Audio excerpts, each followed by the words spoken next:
तो ओम नमः शिवाय। हर हर महादेव।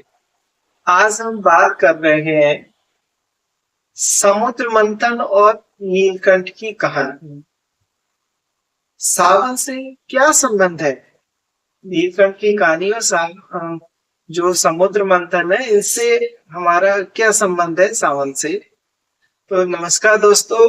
जब सागर मथा गया था तो क्या हुआ था? देवों और दानवों से तब निकला था एक विष जिसने डरा दिया था जग को उसके त्रास से।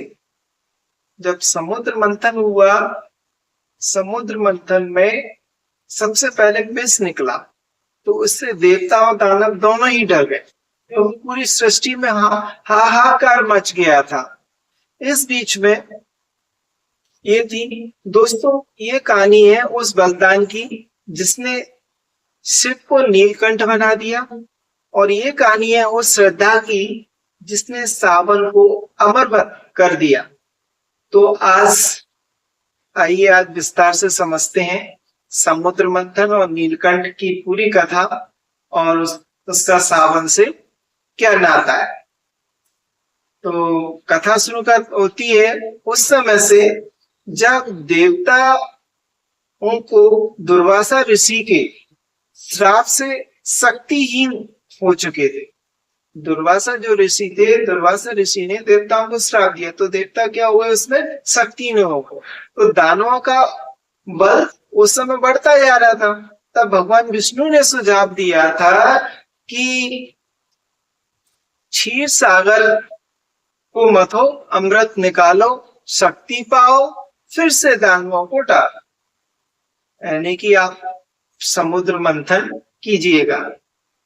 देवता और दानव दोनों इस बात पर राजी हुए। मंदराचल जो पर्वत था वो मथनी बनाया गया और जो नागराज वासुकी थे उनको वो जो मंदराचल पर्वत था उसकी रस्सी बनाया गया। एक ओर देवता और दूसरी ओर दानव। अब शुरू हुआ समुद्र मंथन, अद्भुत समुद्र मंथन। तो मंथन चलता रहा, एक एक करके रत्न निकलते गए। ऐरावत हाथी है, कामधेनु गाय है, कल्प वृक्ष है, लक्ष्मी जी है और भी आदि कई चीजें निकली। लेकिन इन सबसे पहले निकली एक चीज जिसने सबको स्तंभ कर दिया, एकदम से सबको स्तंभ कर दिया। सबसे पहले जो निकला सागर से वो था हलाहल, मृत्यु का दूत। साक्षात रूप से वो विष इतना घातक कि उसकी गंध मात्र से सृष्टि जलने लगी। जो विष निकला वो बहुत ही घातक था, उससे जब उधर फैलने लगा तो पूरी सृष्टि जलने लगी। इसमें तो देवता भी घबरा गए, दानव भी थर्रा उठे, मतलब वो दानव भी डरने लगे। सब भागे भागे इसके पास, एक के पास जो सृष्टि का संहारक भी था और रक्षक भी था। वो कौन? यानी भगवान शिव के पास पहुंचकर सबने गुहार लगाई, हे प्रभु। और शिव जी से बिना एक पल, यानी भगवान भोलेनाथ ने बिना एक पल सोचे समझे, कुछ भी नहीं सोचा समझा और आगे बढ़े। जो औरों के लिए जीता है वही तो सच्चा देव। हलाहल को जो अंजलि भर लिया स्वयं महादेव है, वो देवादित महादेव है। उन्होंने वो हलाहल विष अपने हाथों में लिया और पी गए। लेकिन माता पार्वती ने अपने प्रिय को बचाने के लिए उनका कंठ पकड़ लिया ताकि विष गले से नीचे ही न उतरे। तो माता पार्वती ने कहा कि तो उन्होंने उस विष को अपने कंठ में ही रोक के रख लिया। तो विष ना तो उगला ना निगला, कंठ में रोक लिया। इसलिए तो जग में उन्हें, जो संसार के लोग हैं सब लोग उन्हें क्या कहने लगे? नीलकंठ। तो उनका नाम पड़ गया नीलकंठ महादेव।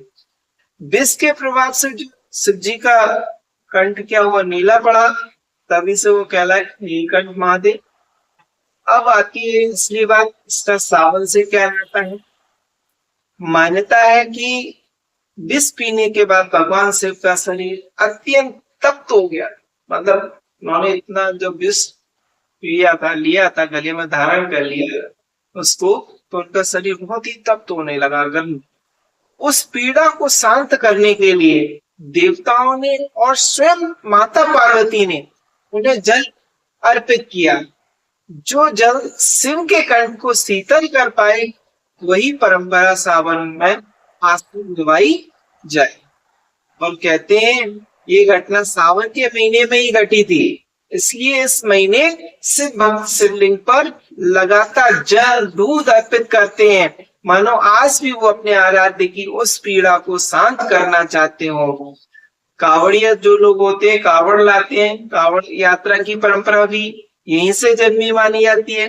दूर दूर से लोग वहां गंगा जल भरकर शिव का अर्पित करने के लिए उसी शीतलता की खोज में जो सृष्टि ने अपने रक्षक को भी वो लाते हैं।